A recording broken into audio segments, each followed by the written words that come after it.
Poco después de que José Smith tradujera el Libro de Mormón, el Señor le mandó que tradujera la Biblia y que restaurara muchas de las verdades que habían sido quitadas.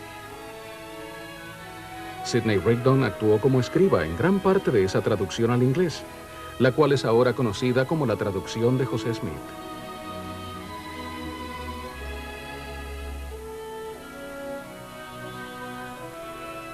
Veamos algunas de las doctrinas y ciertos discernimientos que José Smith restauró a la Biblia. En el primer versículo de Génesis, leemos que Dios creó los cielos y la tierra.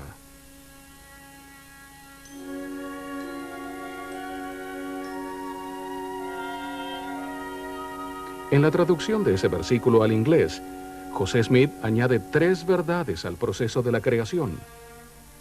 Nos enseña que fue Jesucristo, el unigénito, quien creó los cielos y la tierra.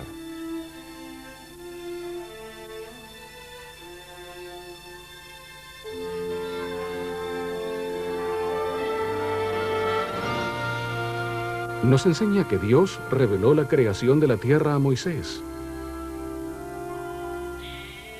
y que le mandó que escribiera las palabras que le había hablado.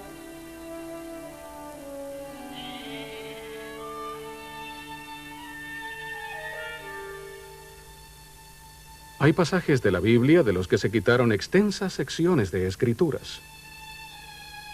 La traducción de José Smith aumenta nuestro grado de comprensión de muchas maravillosas doctrinas del Evangelio de Jesucristo. La vida premortal, la creación de esta tierra y la caída de Adán y Eva. Pero lo que es más importante aún, por medio de la traducción de José Smith, llegamos a entender mejor el centro mismo del Antiguo y del Nuevo Testamento. Jesucristo, el Creador, el Salvador, el Redentor del mundo. Estas preciosas verdades, ausentes por casi 2000 años, están ahora a tu alcance. Escudriñalas y aprende.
Lo que lleguemos a hacer en esta vida dependerá de que encontremos las debidas respuestas a las preguntas ¿quién soy yo?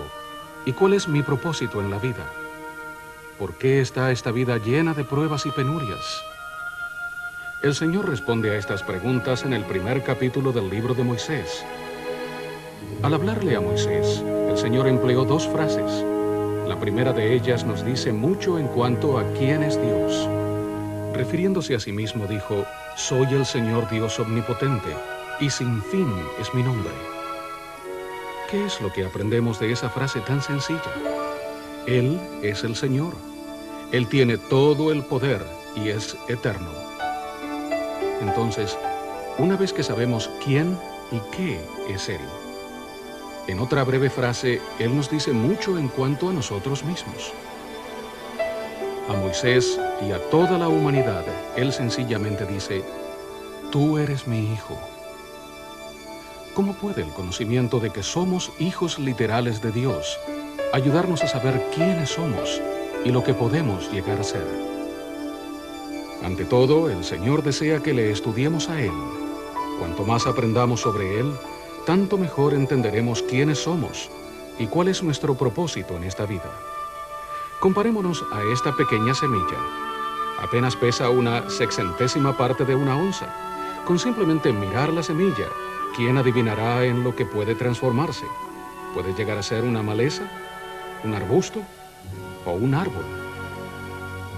Aquí vemos una secoya, lo más grande entre todo lo viviente de la tierra. Tiene más de 3000 años y su altura sobrepasa la de un edificio de 27 pisos. Y es el padre de la semilla, que pesa apenas una sexentésima parte de una onza. La manera más segura de saber lo que puede llegar a ser un hijo es aprender en cuanto al Padre. Somos los hijos de Dios. Él es eterno y todopoderoso. Él creó todas las cosas y de Él hemos heredado un potencial divino.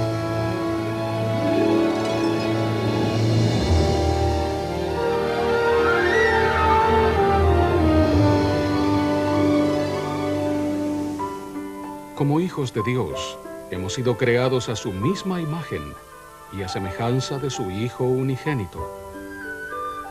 El saber que hemos sido creados a semejanza del Salvador nos da una buena razón para tratar de que nuestras vidas se parezcan más a la de Él. Aquí pues están las respuestas del Señor a la pregunta, ¿quién soy yo? Somos hijos de Dios, a quienes se nos dio un potencial divino. Y fuimos creados a semejanza del unigénito del Padre. Después que Moisés hubo hablado con el Señor, fue dejado solo. Transcurrieron muchas horas antes de que recobrara sus fuerzas naturales. Cuando se recuperó, dijo, por esta causa, ahora sé que el hombre no es nada, cosa que yo nunca me había imaginado. ¿Cómo pudo Moisés haber dicho que el hombre no es nada, después de haber aprendido que somos hijos de Dios, creados a semejanza del Hijo de Dios? Esta es una de las mayores realizaciones del hombre. Esta es la realización del hombre en el fondo del Cañón del Colorado, una de las más pequeñas de las realizaciones de Dios. Desde el espacio, ni siquiera el Gran Cañón se puede distinguir. Desde esta perspectiva, las realizaciones del hombre parecen ser por demás insignificantes. El hombre no es nada. Es más que una declaración de humildad y de maravilla ante el poder y la gloria de Dios, que una descripción del valor del ser humano.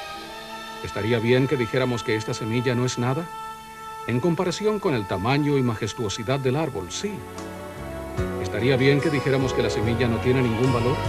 Por supuesto que no, si consideramos aquello en lo cual la semilla se transformará.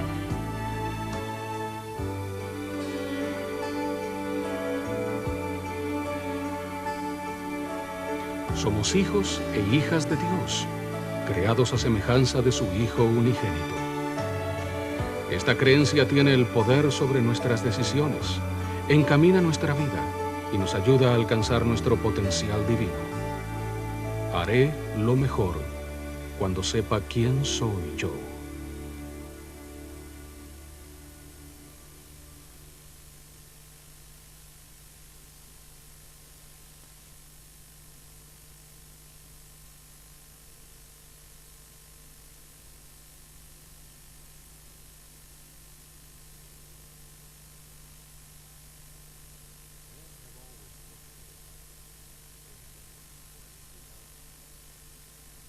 El hombre siempre ha elevado su vista a los cielos en busca de respuestas que expliquen el propósito de nuestra vida en la tierra. En la actualidad tenemos los medios para penetrar con nuestra vista las profundidades del espacio. Llevaría cientos de años viajar aún hasta algunas de las estrellas más cercanas del firmamento. Los satélites exploratorios nos hacen llegar muestras fotográficas e información científica desde millones de kilómetros de distancia en el espacio. Pero todavía siguen sin dar respuesta a algunas de las preguntas más importantes. ¿Hay otros seres vivientes en el universo? ¿Cuál es el propósito de todo cuanto nos rodea? Hace miles de años, Moisés levantó los ojos al cielo, estando lleno del Espíritu Santo, y vio cosas que sobrepasaban todo cuanto el hombre haya visto jamás, a través del más poderoso de los telescopios. Percibió la totalidad de la Tierra. De hecho, vio cada partícula de ella. Y después vio a los habitantes de la Tierra, y no hubo ni una sola alma que él no viera. También vio muchos mundos, cada uno de ellos llamado Tierra, y había habitantes en cada uno de ellos. Reflexionemos por un momento en cuanto a esa experiencia. Al mostrarle a Moisés los cielos, la tierra y toda la humanidad, el Señor lo preparó para que hiciera una de las preguntas más importantes jamás formuladas. Su pregunta fue cual la de un niño. «Te ruego que me digas», dijo Moisés, «¿por qué son estas cosas así?» Y esto fue lo que le respondió el Señor. «Porque he aquí esta es mi obra y mi gloria, llevar a cabo la inmortalidad y la vida eterna del hombre». Inmortalidad quiere decir vivir para siempre, pero la vida eterna es la vida de Dios. No quiere decir simplemente que allí vivimos con Dios, sino que somos como Él. Somos su obra y su gloria. El Creador de mundos sin fin está obrando para llevarnos a cada uno de nosotros de vuelta a su presencia, para que podamos ser como Él es y vivir con Él para siempre. Fue Dios quien puso ese increíble potencial dentro de la semilla para que llegara a ser un árbol majestuoso. Este mismo Dios nos ha dotado a cada uno del potencial de vida eterna. Como hijos suyos, podemos llegar a ser tal cual Él es ahora. Nos encontramos en el camino hacia la inmortalidad y la vida eterna.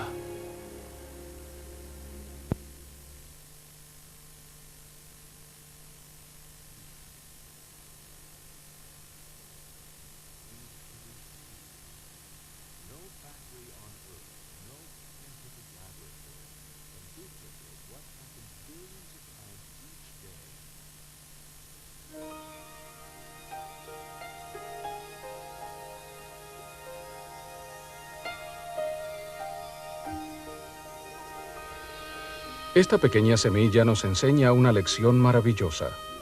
Pese a que nuestro Padre Celestial nos supera en conocimiento, gloria y poder, nosotros somos sus hijos.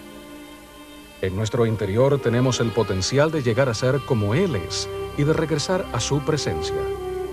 En nuestro interior están las semillas de vida eterna.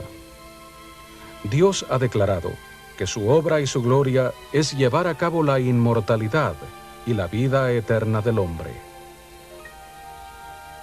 La vida eterna consiste de dos cosas. Primero, quiere decir regresar a la presencia de Dios y estar con Él, pero significa mucho más que eso. Vida eterna también quiere decir ser como Dios. Este segundo significado de vida eterna es vital para nuestro grado de comprensión del plan de Dios. Hay 4 aspectos principales de la naturaleza de Dios que el hombre debe poseer si desea llegar a ser como Él es. Ante todo, tiene tanto un espíritu como un cuerpo de carne y huesos, glorificado e inmortal. Es de enorme significado el hecho de que Dios tiene una familia eterna. Por último, Dios es perfecto en todo sentido. A esto nos referimos al hablar de la naturaleza divina. Él tiene un amor perfecto y es todopoderoso. Sabe todas las cosas y es misericordioso. Al compararse con la gloria, poder y perfección de Dios, el hombre no es nada. Las diferencias entre nosotros y nuestro Padre Celestial parecen ser abismales. ¿Cómo podríamos jamás llegar a ser como Él? Esto es posible únicamente si asociamos nuestros esfuerzos a los de Él. Su obra y su gloria es llevar a cabo la inmortalidad y la vida eterna del hombre. Y para lograr ese fin, Él tiene un plan, el cual es una vía hacia la vida eterna, y se le puede comparar a un puente entre el hombre como actualmente es y como puede llegar a ser. Ningún otro conocimiento que se pueda adquirir en el mundo es más importante que el entender este plan. Pese a ello, ¿cuántos de los hijos de Dios, aún algunos dentro de la iglesia, entienden claramente el plan? ¿Puedes explicar el plan de nuestro Padre Celestial para llegar a ser como Él y regresar a su presencia? Creo que el Padre Celestial nos mandó aquí con la meta de volver a Él y creo que si vivimos sus enseñanzas y hacemos lo que debemos y leemos y estudiamos, podremos volver a Él. Yo pienso que Dios, el Padre Celestial, nos mandó a la tierra con el fin de que nos probemos a nosotros mismos y hagamos lo mejor que podamos. Es el albedrío, ¿no? O sea, ¿no nos envió Dios a la tierra para tomar decisiones? Es interesante el hecho de que todos reconocemos partes del plan, pero no siempre sabemos cómo esas partes se combinan. El comparar el plan a un puente nos permite ver cómo cada parte encaja en el todo. El plan se puede dividir en dos partes principales. Lo que nosotros debemos hacer conjuntamente con Dios se compara a la plataforma del puente. La parte que Dios hace por nosotros al llevar a cabo nuestra vida eterna se puede comparar a los pilares que sostienen el puente. La creación, la caída y la expiación son los cimientos del plan. Estas son las partes del plan que nuestro Padre Celestial ha preparado para nosotros.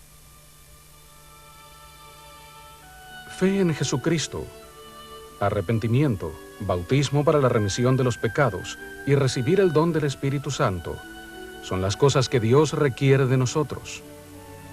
También nos pide que perseveremos hasta el fin, o sea, que vivamos conforme a estos principios y convenios a lo largo de toda la vida. Este es el plan, claro y sencillo. Esta es la vía hacia la vida eterna. Este plan fue diseñado por Dios, no solo para que salgamos de este mundo y regresemos a su presencia, sino para que podamos beneficiarnos con su gloria cuando lleguemos a ser como Él. Al plan se le puede dar un nombre en cuestión de minutos. Se puede lograr un conocimiento básico de él en cuestión de días, pero debemos vivirlo por el resto de nuestra vida. Solo si lo aplicamos a nuestro diario vivir podremos decir que estamos en camino hacia la vida eterna. Quiero saber y entender por qué estoy aquí y qué se espera de mí. Puedo lograr lo que quiera yo, pues está provisto en el plan del Señor. Y Él con su poder mi rumbo puede ver, la gran historia de su obra y gloria me guiará a Él. Cual una flor que quiere brotar en mi interior, siento yo palpitar promesas eternas de un destino mejor, si aprendo a vivir en el plan del Señor. Y todo su poder Él me ofrece aquí, el plan celestial que dio al ser mortal la vida eterna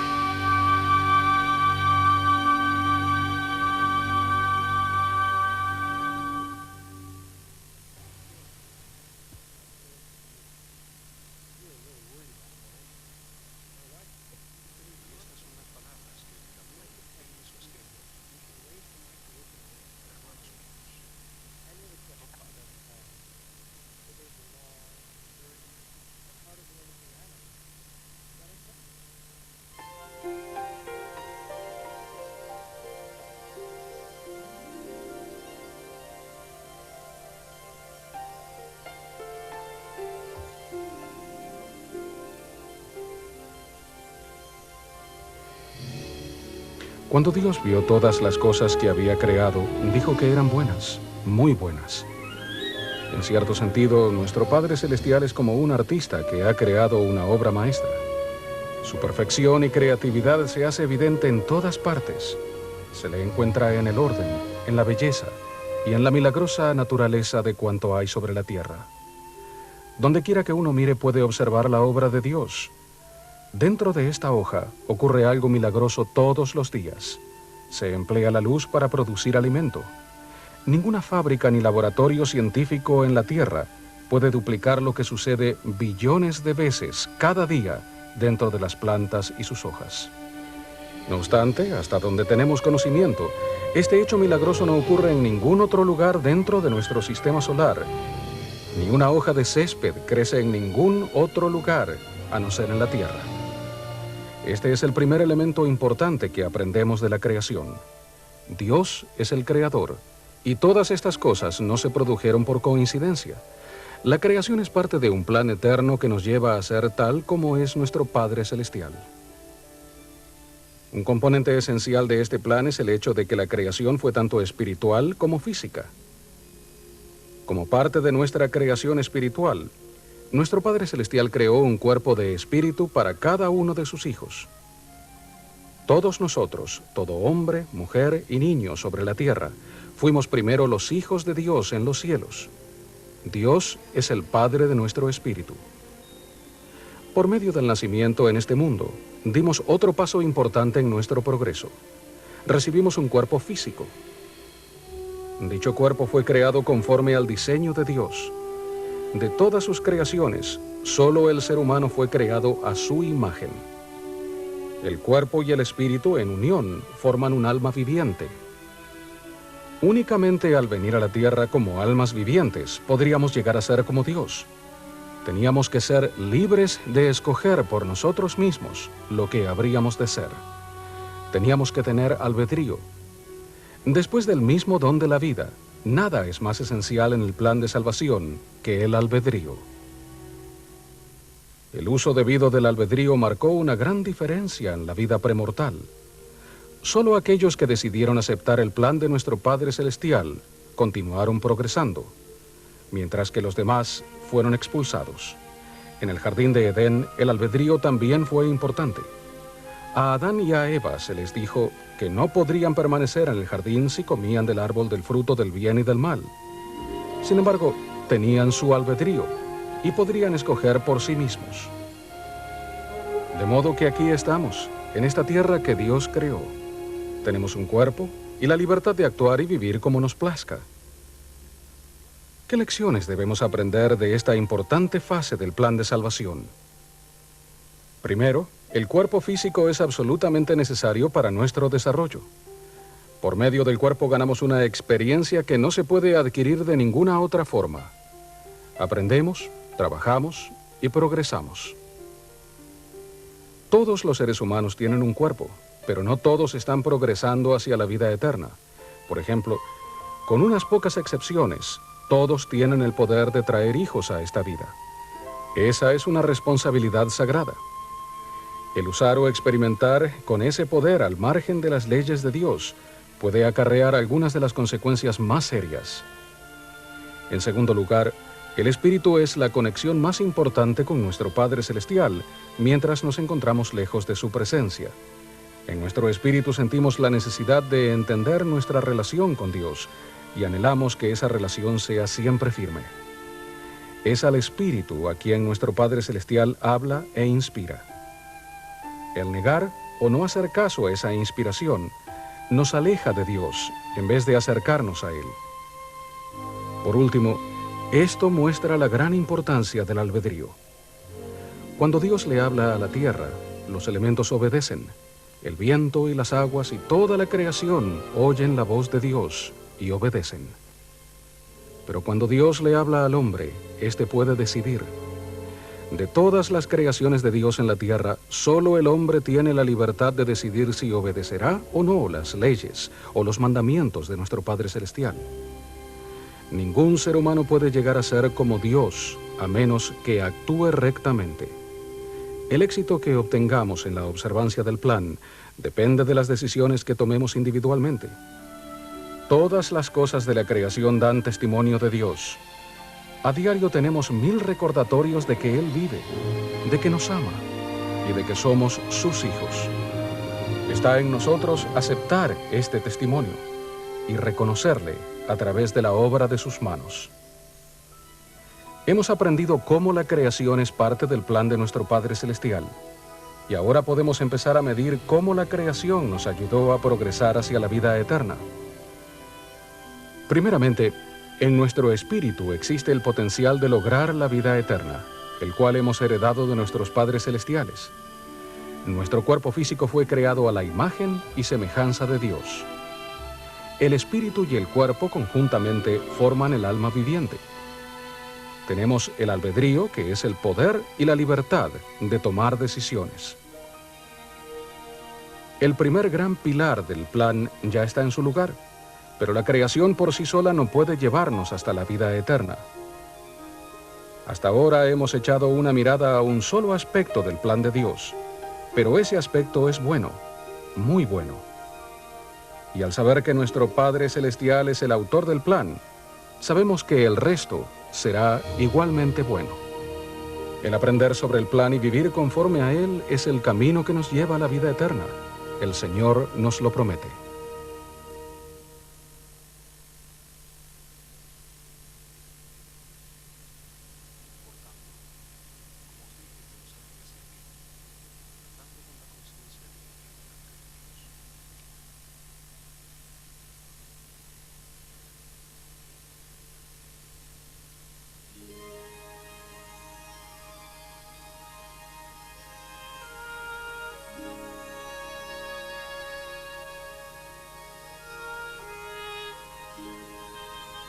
Después de que Adán y Eva comieron del fruto del árbol del bien y del mal, el Señor les explicó los cambios que habrían de ocurrir.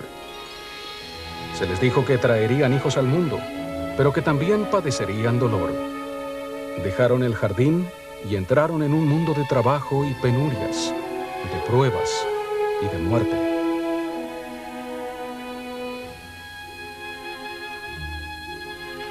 Vivimos en un mundo caído, cuyas condiciones hacen que muchos pierdan la esperanza y la fe en Dios. Pero no hay razón para que sea así. Muchas personas se preguntan por qué Dios permite que sus hijos sufran adversidades, mientras que otras parecen entender su propósito. ¿Por qué habría de decirle el Señor a Adán que los resultados de la caída serían para su provecho? He tenido muchos problemas en la escuela. Muchos problemas en todo. No es que fuera malo, pero estaba muy confundido. Realmente nos preocupaba Mike. Mi esposa y yo orábamos por él constantemente. Y pensamos que deberíamos hacer arreglos para que Mike trabajara en el rancho de mi hermano. Estuve a punto de irme varias veces. Las horas de trabajo eran largas y las tareas eran sucias. Pero comprendí que cuanto más duro trabajaba, más cambiaba mi actitud. Pensaba más en mi familia y en mis creencias. Me sentía mucho mejor para conmigo mismo. El aprender a trabajar ha cambiado muchas cosas en mi vida. Me ha ayudado a ser más disciplinado y a dar más servicio. Me siento más satisfecho cuando trabajo duro.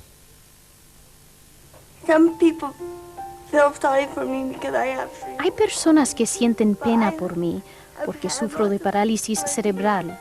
Pero he recibido muchas bendiciones a pesar de que tengo pruebas y problemas como todo el mundo. No diría que ha sido fácil, pero he aprendido mucho sobre la paciencia y la perseverancia. También he aprendido a ser más comprensiva con los demás. Es posible que esto suene extraño, pero me considero una persona mejor a causa de mis desafíos.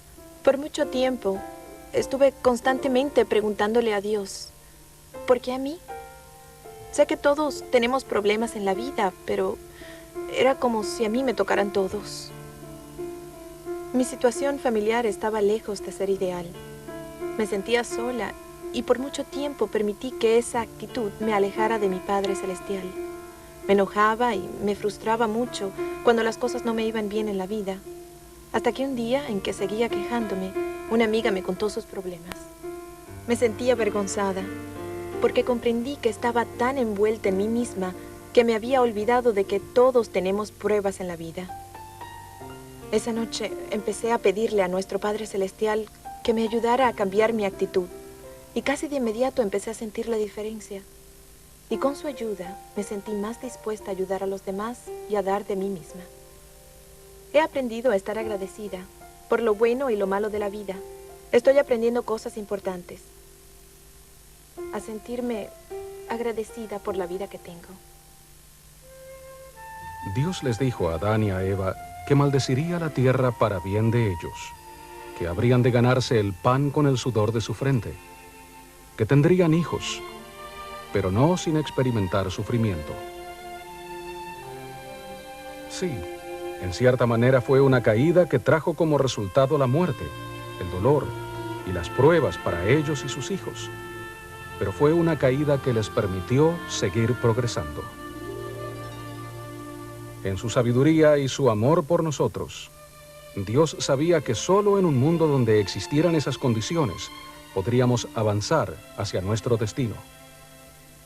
En las palabras del elder James E. Talmage, nuestros primeros padres merecen nuestra gratitud más profunda por la herencia que legaron a su posteridad, el medio para llegar a obtener la gloria, la exaltación y la vida eterna.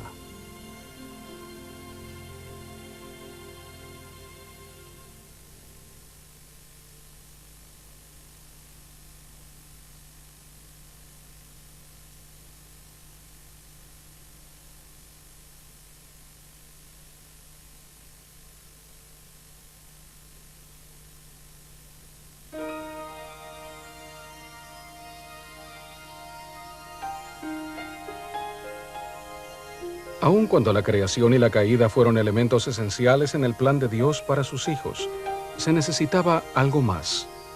A fin de que se cumplieran todos sus propósitos, se requeriría un medio para redimir a la humanidad de las garras del pecado y de la muerte.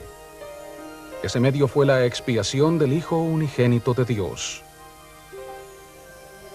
Después de que Adán y Eva fueran expulsados del jardín de Edén, empezaron a labrar la tierra y a tener hijos. Por muchos días, Adán y Eva trabajaron arduamente sin saber qué esperaba Dios de ellos. Habían sido echados de su presencia y lo único que sabían era que estaban perdidos.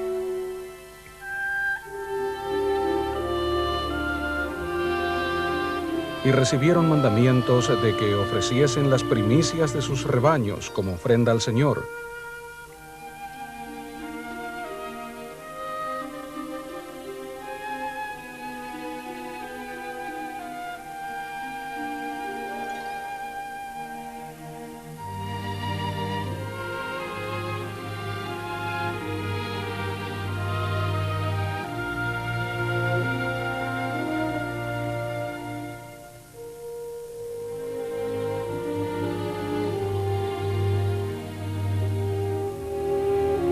Y después de muchos días, un ángel del Señor se apareció a Adán y le dijo, ¿por qué ofreces sacrificios al Señor?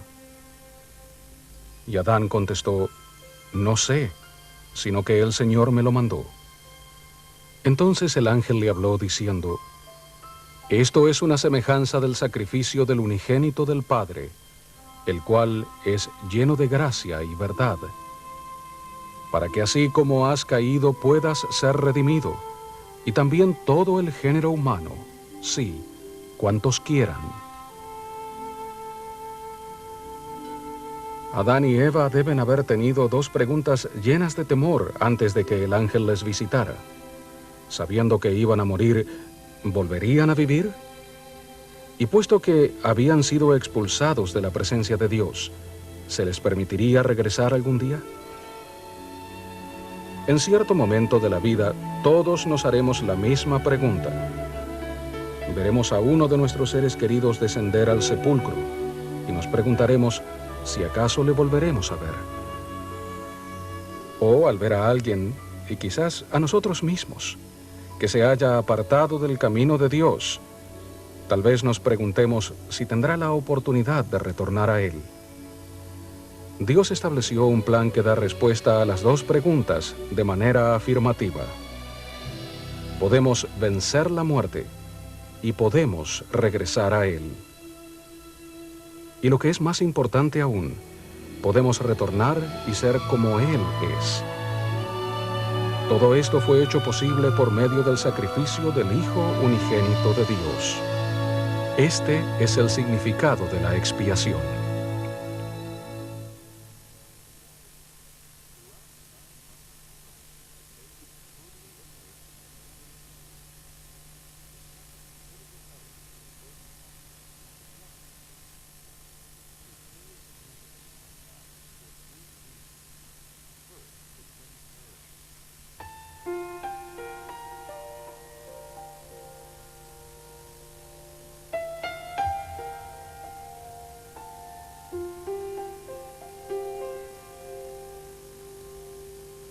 Todos hemos venido al mundo mediante un proceso al que llamamos nacimiento.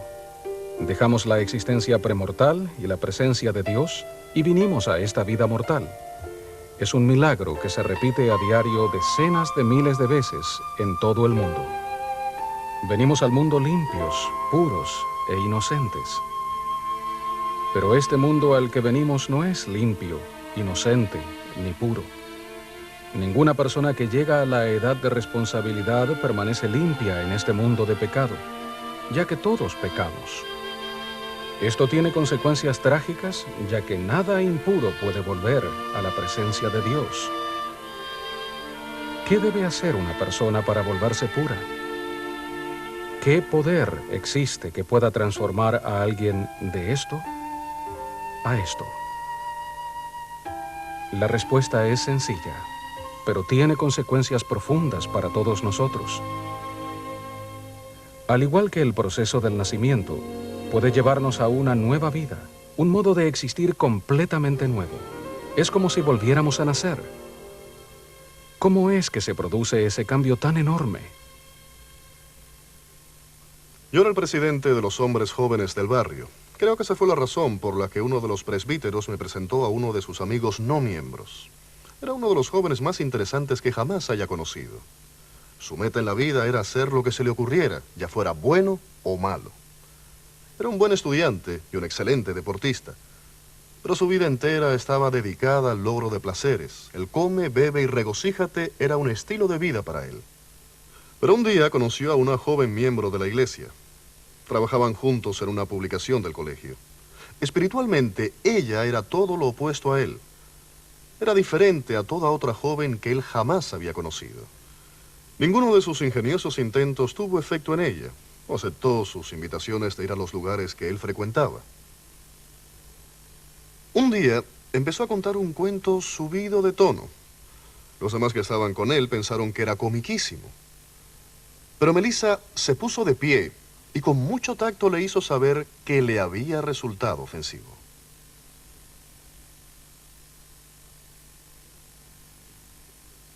En ese momento comprendí que ella tenía algo que a mí me faltaba. Había estado tratando de robárselo, pero de pronto ya no me entusiasmaba la idea. Lo que Melissa es, se basa en lo que ella cree, sobre la vida, sobre Dios. Mire, a mí no me interesa nada de Dios. Solo quiero saber qué la hace tan diferente. Ese es el punto, Aarón. Es su creencia en Dios lo que la hace diferente. No podrás entender a Melissa en tanto no entiendas eso. Quisiera explicarte algunas de esas cosas, o podemos invitar a los misioneros para que te las enseñen. Nunca me ha interesado el tema de la religión. No sé. Mira, no tienes que aceptar nada. O sea, si quieres entender a Melissa, como lo dijo el hermano, tienes que entender lo que ella cree. Me van a pedir que haga oraciones y todo eso. Solo si quieres saber si es verdad. Pero ¿cómo puedo orar a alguien en quien no creo? Buena pregunta. Tal vez por ahora puedes hacer un experimento. Solo trata. Escucha lo que creemos, lee un poco. Pídele a Dios que te ayude a saber si es cierto. Y después veremos qué sucede. Si realmente tienes interés en esto, ¿no crees que vale la pena tratar?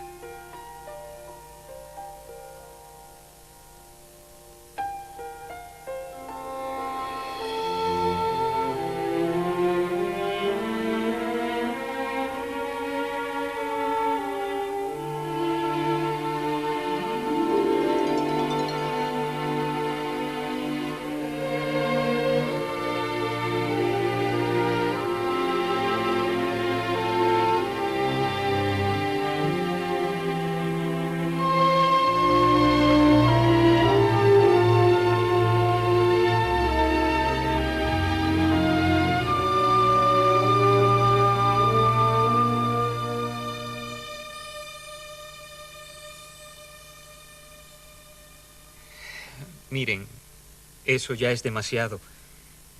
He cumplido con todo.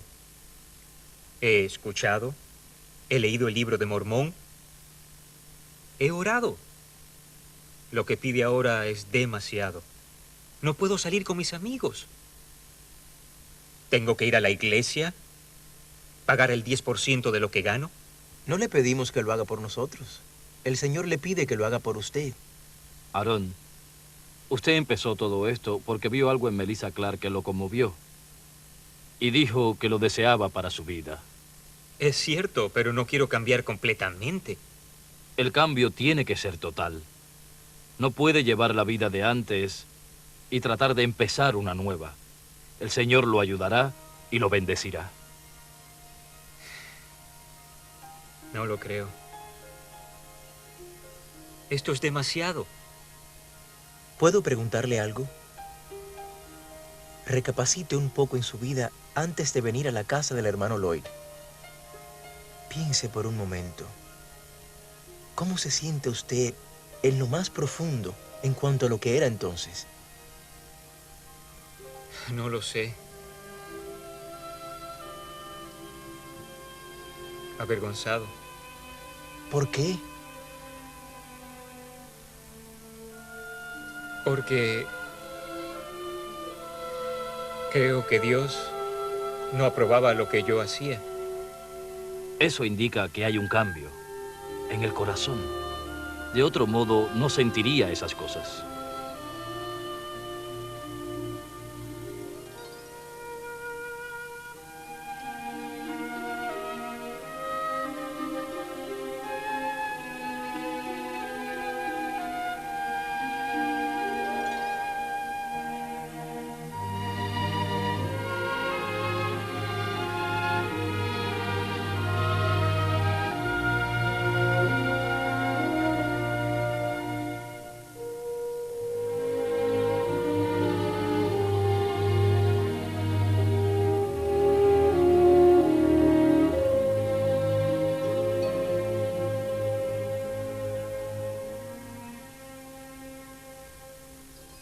El Señor le dijo a Adán, y como habéis nacido al mundo mediante el agua y la sangre y el espíritu que yo he hecho, y así del polvo habéis llegado a ser alma viviente, así igualmente tendréis que nacer otra vez en el reino de los cielos, del agua y del espíritu, y ser purificados por sangre, a saber, la sangre de mi unigénito. Analicemos este proceso del nacimiento para ver la razón por la cual el Señor lo emplearía para enseñarnos a llegar a ser como Él. Hay 3 elementos en el proceso del nacimiento que son esenciales para el desarrollo de un niño saludable y normal. Estos son el agua, la sangre y el espíritu. Veamos primero el elemento del agua. A través de los 9 meses de desarrollo, el bebé está totalmente sumergido en una sustancia líquida. El segundo elemento esencial en el proceso del nacimiento es la sangre. La sangre es muy importante en nuestra vida por 3 razones. Primero, nos ofrece nutrición, oxígeno y alimento. Segundo, limpia el cuerpo. Y tercero, es la sangre la que lucha contra las enfermedades y las infecciones. El tercer elemento esencial es el espíritu. A pesar de que no sabemos exactamente cuándo entra el espíritu al cuerpo del bebé, sí sabemos que es el espíritu el que da vida al nuevo cuerpecito. Es así que todos venimos al mundo por medio del agua, la sangre y el espíritu. Cuando vinimos de la presencia de Dios, éramos limpios, puros e inocentes. Una vez que esa inocencia se pierde, la única manera de recobrarla es mediante un proceso que el Señor compara con volver a nacer. De la misma manera que el bebé está totalmente sumergido en agua durante los primeros 9 meses de vida, también a nosotros se nos sumerge en el agua de la pila bautismal. El acto de salir del agua simboliza el volver a nacer. En otras palabras, se puede considerar a la pila bautismal un símbolo tanto del sepulcro en el cual se entierra al viejo pecador y el vientre por medio del cual la nueva persona vuelve a nacer. Así como la sangre nutre el cuerpo, lo limpia de sus impurezas y le protege contra las enfermedades y las infecciones, También la sangre del Señor derramada en el jardín de Getsemaní y en la cruz nos limpia de nuestros pecados. En su sangre expiatoria encontramos el poder de protegernos contra la corrupción y el mal. En el sacrificio expiatorio hallamos la nutrición espiritual que nos mantendrá en nuestra nueva vida. Así como el Espíritu da vida al bebé, inmediatamente después del bautismo se nos otorga el don del Espíritu Santo. Es por medio del Espíritu Santo que se nos muestra cómo vivir y se nos da el poder de llegar a ser como Dios. Esta es la llave que abre la puerta a la vida eterna. Dios ha establecido un plan por medio del cual podemos regresar a su presencia y llegar a ser como Él. Dios hace su parte en el plan, pero hay cosas que nosotros debemos hacer si es que habremos de cruzar el abismo que existe entre lo que somos en este mundo y lo que podemos llegar a ser en el venidero. Esta es la obra de Dios y su gloria, llevar a cabo nuestra inmortalidad y conducirnos a la vida eterna. Él ha hecho su parte. ¿Haremos ahora nosotros nuestra parte y participaremos de su gloria para siempre?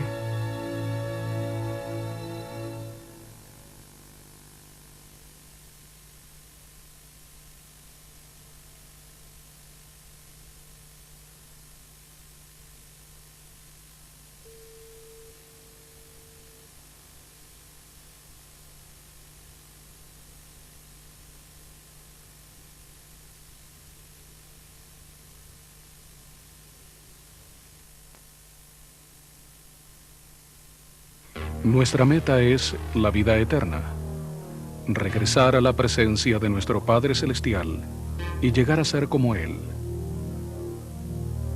La vida eterna se hace posible al vivir conforme al plan de nuestro Padre.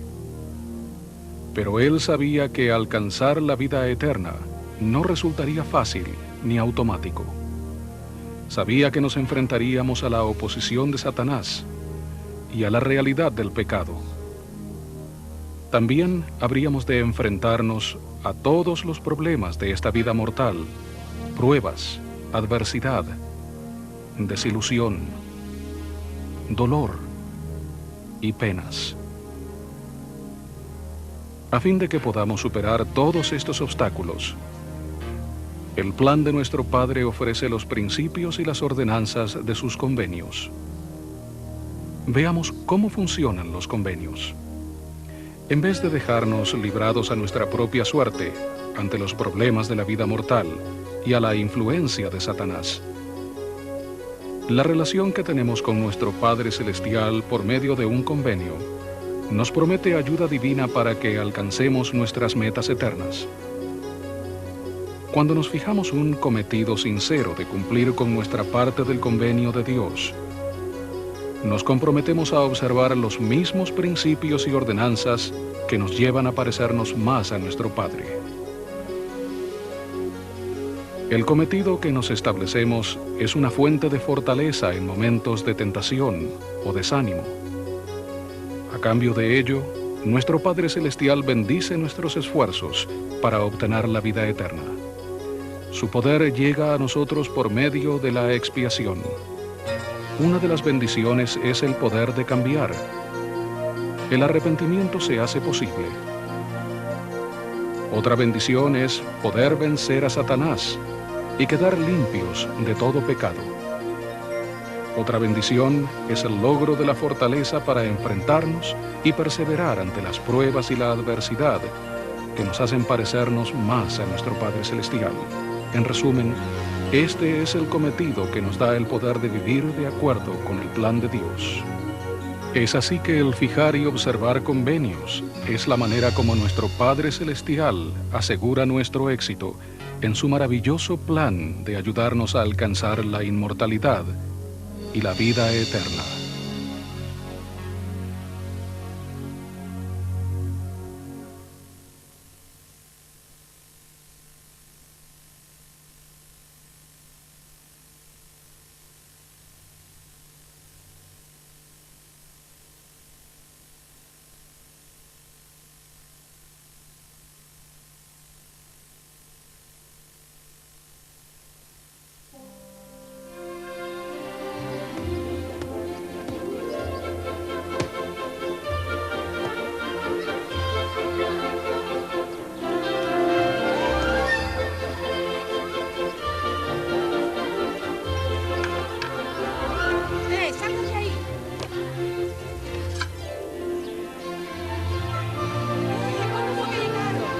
Central, llegamos a Central. ¿Y cómo fue el viaje?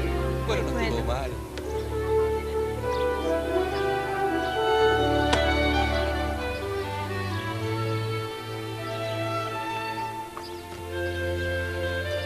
No te olvides de traer las mandarinas. ¡Ay, llegó Kelly con los niños! Hola, Kelly. ¿Cómo estás? Bien, ¿y tú?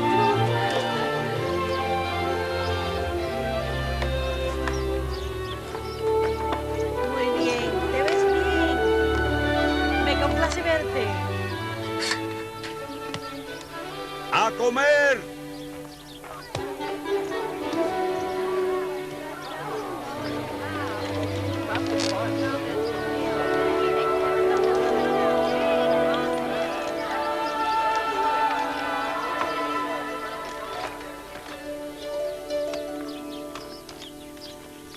Padre Celestial, agradecemos la oportunidad de reunirnos como familia. Te damos gracias por las muchas bendiciones.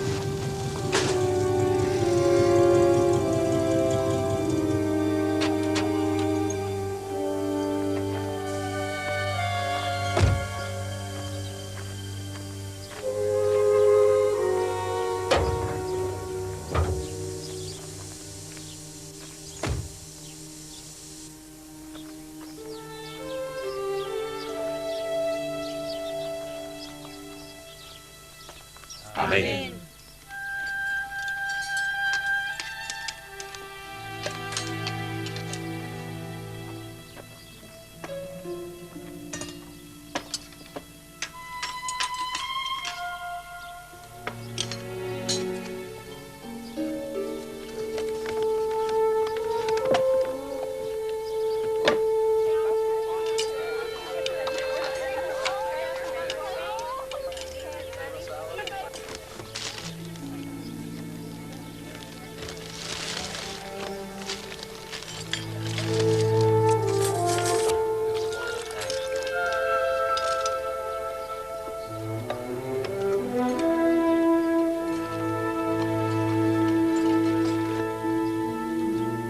Jolie, ¿a dónde vas? Deja eso. Abuela, él tiene mi frisbee. Ah, ¿sí? No te alejes, por favor. Ve a jugar con él.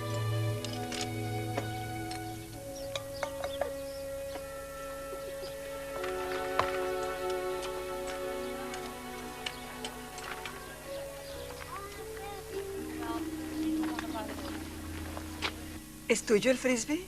Sí. Tienes que devolvérselo. Lo siento.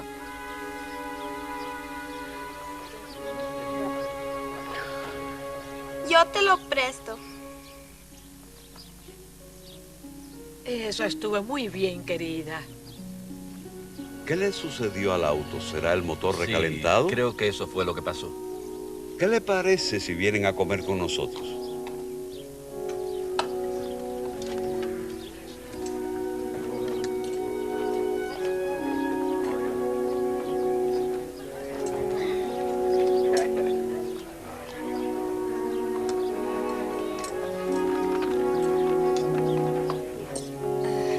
Hagamos un poco de lugar para que puedan sentarse aquí.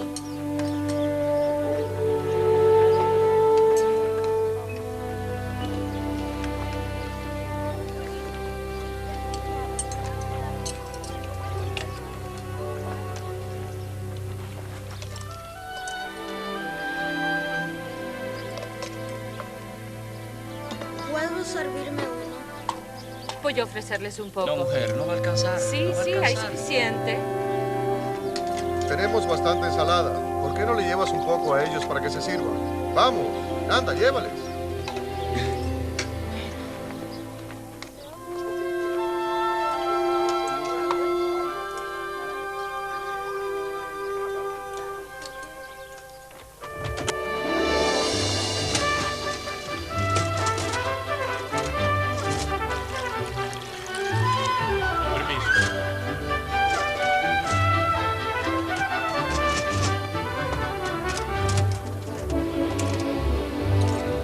Son ustedes muy atentos. Gracias por todo.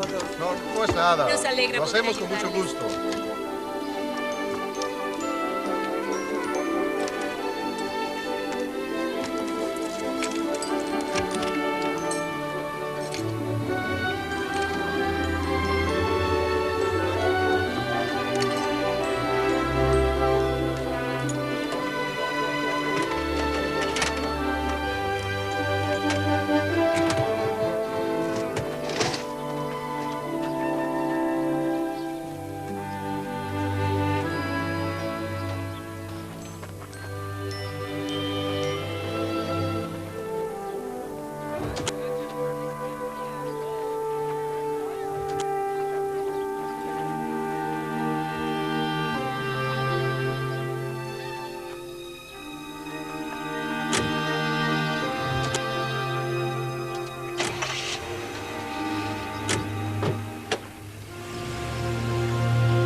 Si te preguntara si tirar esta pieza de madera tendría un efecto en esta otra, tal vez responderías que sí, y estarías en lo correcto. Si empujo esta pieza, puede afectar a las demás hasta aquí. Hay cosas que decidimos hacer en la vida que tienen efecto en otras generaciones, tal como un bloque de estos puede afectar a los demás. Te daré un ejemplo. Cuando una pareja se casa, la atención está normalmente centrada en los novios. Hay veces en que casi no se piensa en las generaciones que resultarán de la pareja. El presidente Spencer W. Kimball se refirió al efecto de la decisión de casarse. El matrimonio es tal vez la más importante de todas las decisiones y la que surte un mayor efecto, no solo en la felicidad inmediata, sino en la dicha eterna.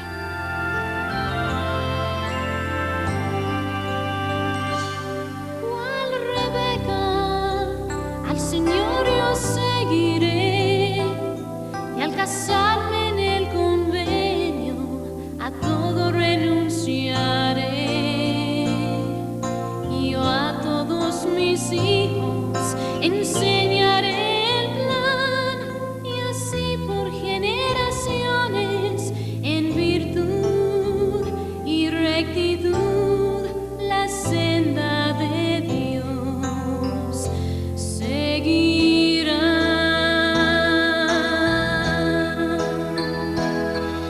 Puesto que el sacerdocio y las llaves selladoras han sido restaurados, podemos casarnos en el convenio. Esta familia es el resultado de la unión de sus antepasados. Los hijos de estos niños también recibirán la influencia de la unión de sus padres y la de sus abuelos. ¿Estos son tú y papi? Estos son los abuelos, ¿no? Claro que sí. Alisa, ¿qué es esto? Es un templo. Ese es el templo donde los abuelos se casaron. ¿Por qué todos los padres se casan en el templo? No todos lo hacen, pero sería bueno si lo hicieran. ¿Eres mala si no te casas en el templo? El tío John y la tía Yanni no se casaron en el templo y son muy buenas personas. Pero quienes no se casan en el templo se privan de muchas bendiciones. Espero que ustedes tomen la debida decisión.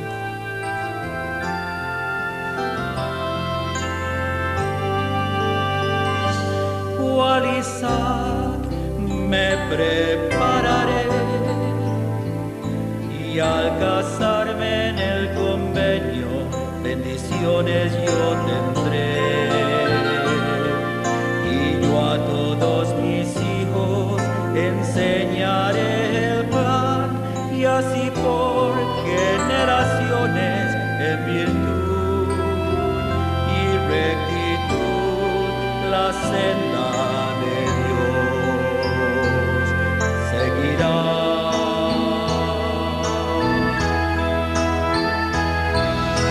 Si me caso por la eternidad, yo bendeciré a mi posteridad y mi árbol familiar hasta el día de llegar, y por siempre hacia ti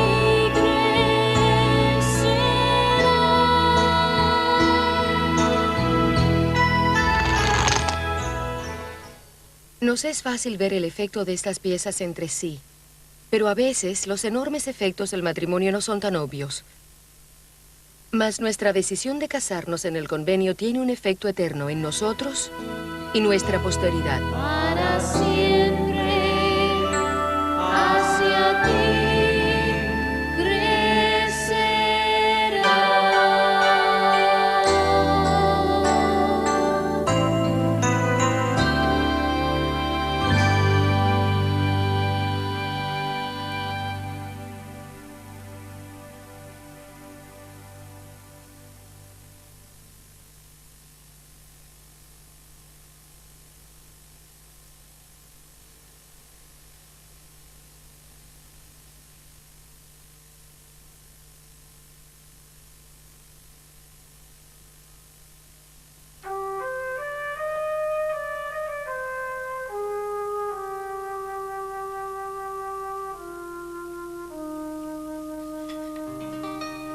Mi vida es un tejido en el cual ayudo a Dios.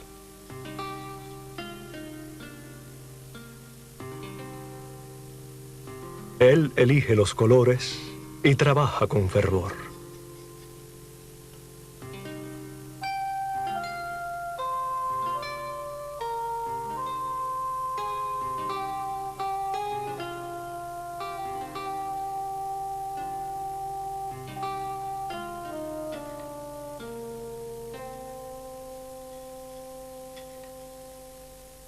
Muchas veces teje penas que me agobian de dolor, mas él ve el diseño entero y solo parte veo yo.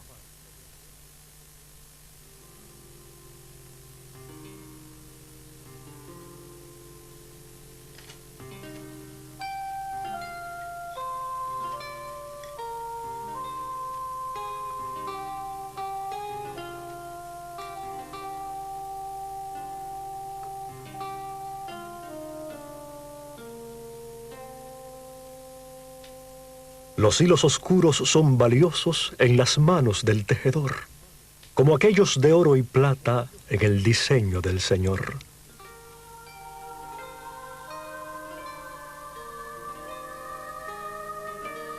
Cuando el telar ya quede quieto y las hebras no vuelen más, Dios nos mostrará la tela y el porqué explicará.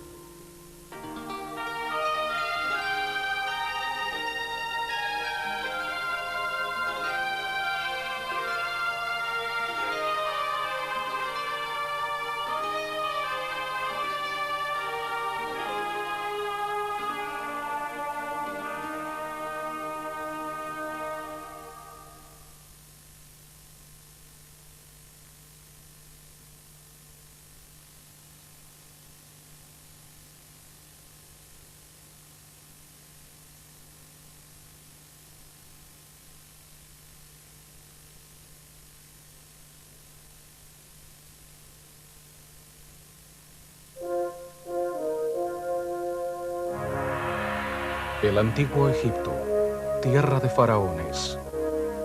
Hace 3000 años era el imperio más poderoso sobre la faz de la tierra. Hoy podemos ver apenas los vestigios de la majestuosidad del antiguo Egipto y la gloria de sus faraones. Eran más ricos y poderosos de lo que nadie pueda imaginar. Comandaban el ejército más numeroso que jamás haya existido en el mundo. Fue en la época de estos poderosos faraones que los hijos de Israel eran esclavos en Egipto y se encontraban sumidos en la miseria. Ni siquiera las plagas que, a pedido de Moisés, Dios dejó caer sobre el imperio, ablandaron el corazón de Faraón para que dejara al pueblo de Israel en libertad. ¿Qué clase de poder habría de liberarlos de las poderosas manos de Faraón? De este modo habló el Señor a Moisés y a Aarón. Hablad a toda la congregación de Israel, diciendo: en el 10 de este mes, tómese cada uno un cordero. El animal será sin defecto, macho, de 1 año, y lo inmolará toda la congregación del pueblo de Israel entre las 2 tardes.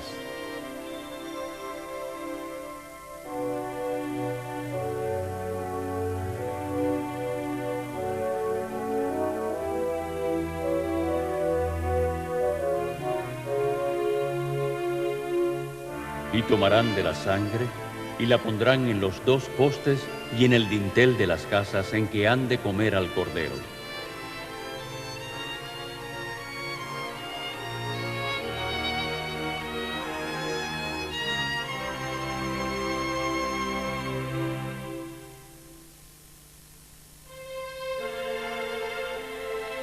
Y aquella noche comerán la carne asada al fuego.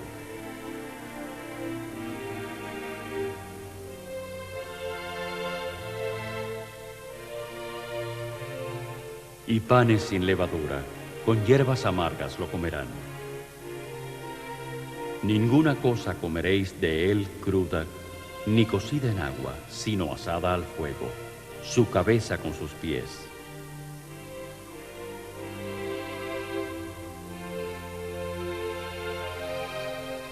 Ninguna cosa dejaréis de él hasta la mañana, y lo que quedare hasta la mañana, lo quemaréis en el fuego.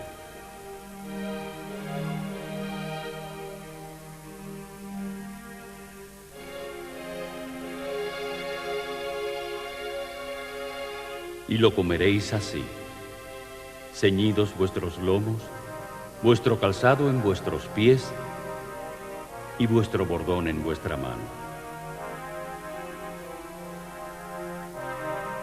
Y lo comeréis apresuradamente. Es la Pascua de Jehová. Yo pasaré aquella noche por la tierra de Egipto y heriré a todo primogénito en la tierra de Egipto, así de los hombres como de las bestias. Y la sangre os será por señal en las casas donde vosotros estéis. Y veré la sangre y pasaré de vosotros. Y no habrá en vosotros plaga de mortandad cuando hiera la tierra de Egipto.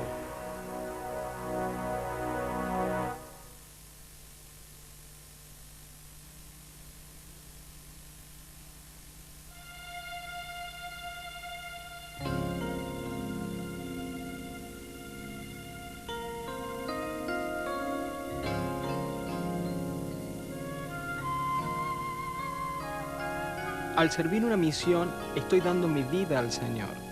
El otro día estaba pensando que eso es precisamente lo que hizo Jesús, aunque en el caso de Él no fue solo por 2 años. Él era el escogido desde antes de la fundación del mundo, lo cual quiere decir que su vida era perfecta en todo aspecto. No había ni un hecho, ni siquiera un pensamiento que no estuviera en armonía con su Padre Celestial. Y cuando terminó su ministerio, no regresó a su familia y amigos, ni a una reunión de bienvenida misional. Fue a la cruz y dio su vida para que nosotros pudiéramos vivir.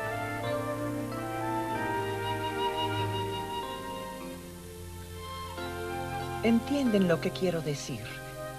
Si Jesús no hubiera dado su vida por nosotros, por ustedes y por mí, seríamos esclavos de la muerte y del pecado para siempre.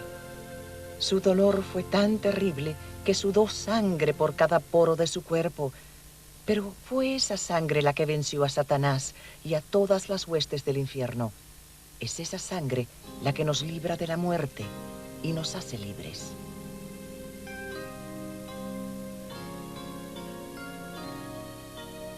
A los 18 años estaba viviendo en las calles, totalmente solo. Hubo un momento en el que hasta pensé en el suicidio. Había tocado fondo en mi vida. Un buen día, mi obispo me encontró después de haberme buscado por bastante tiempo. No me condenó ni nada por el estilo. Solo me habló de cómo el Salvador vino al mundo para que pudiéramos ser felices y cómo podemos cambiar nuestra vida.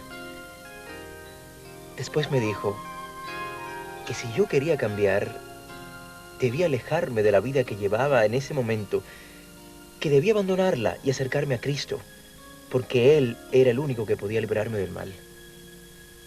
No resultó fácil, pero me propuse cambiar y dejar que el Señor me salvara. Seguramente hay muchos otros milagros, pero para mí, el más grande de todos es que estaba muerto y he vuelto a vivir, que estaba perdido y he sido encontrado.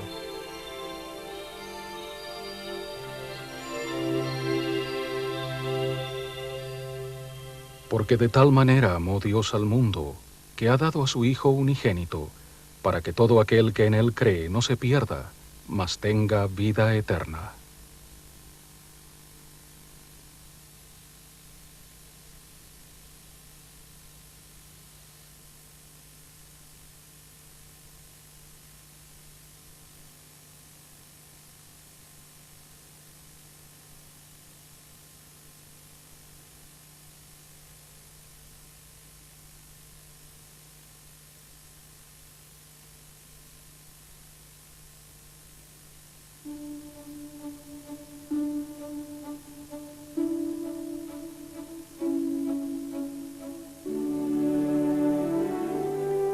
A lo largo de la historia, el Señor le ha mandado a su pueblo edificar templos.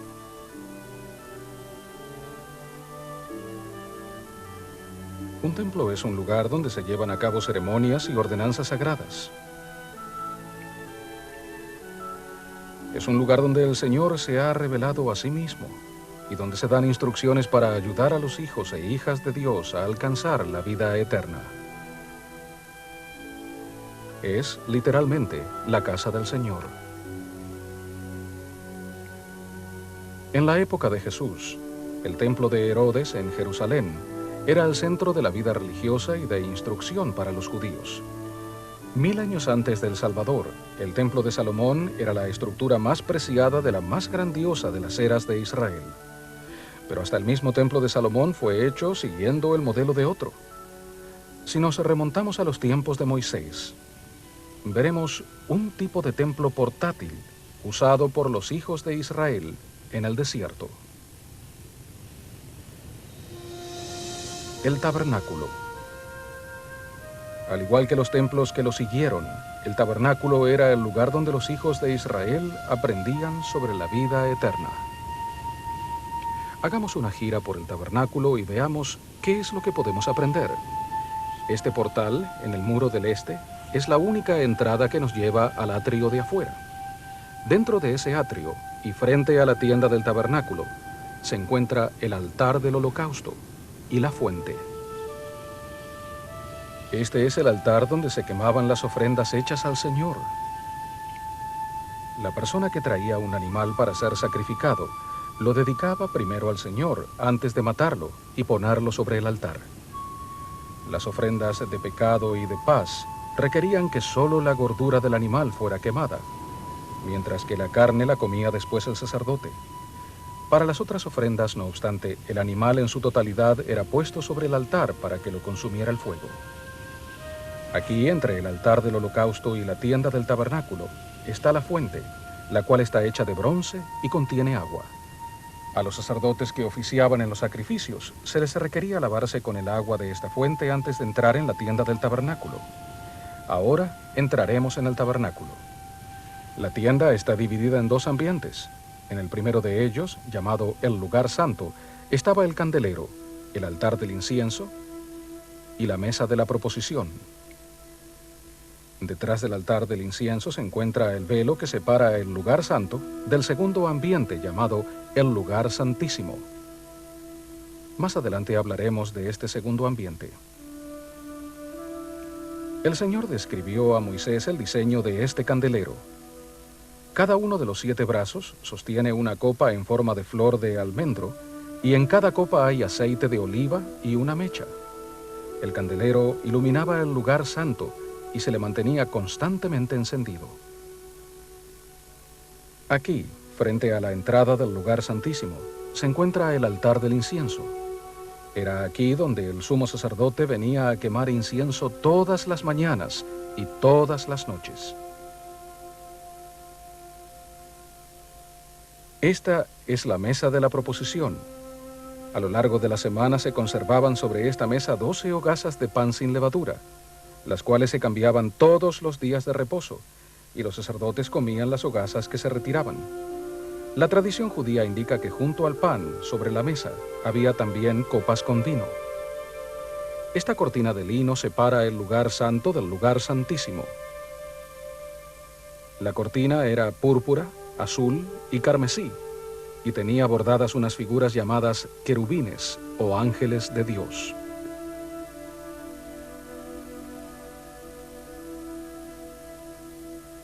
Ahora entramos en el lugar santísimo, en cuyo centro está el arca del convenio. El sumo sacerdote entraba en este cuarto solo una vez por año, en el día de la expiación. El arca del convenio es el objeto más sagrado del tabernáculo. Dentro de ella se guardan otros objetos sagrados, como ser las tablas de piedra que contienen la ley dada a Moisés en el monte Sinaí. A la tapa se le llama el propiciatorio o asiento de la expiación, y está hecha de oro puro, y como diseño tiene 2 querubines. En el día de la expiación, cuando el sumo sacerdote entraba al lugar santísimo, esparcía sangre del sacrificio en el propiciatorio como parte de la ceremonia. En la actualidad, no sacrificamos animales ni quemamos incienso como parte de nuestras ceremonias, pero el simbolismo del tabernáculo y las cosas que se realizaban en él siguen teniendo significado para nosotros. Por ejemplo, el atrio de afuera simboliza el mundo celestial en el cual vivimos. El altar del holocausto simboliza al Salvador y su gran sacrificio expiatorio. Aquí, ante el altar, un fiel israelita presentaría una ofrenda y simbólicamente abandonaría sus pecados para seguir al Salvador. Mediante su fe y obediencia, se preparaba para el fuego purificador del Espíritu Santo, simbolizado por las llamas de fuego del altar.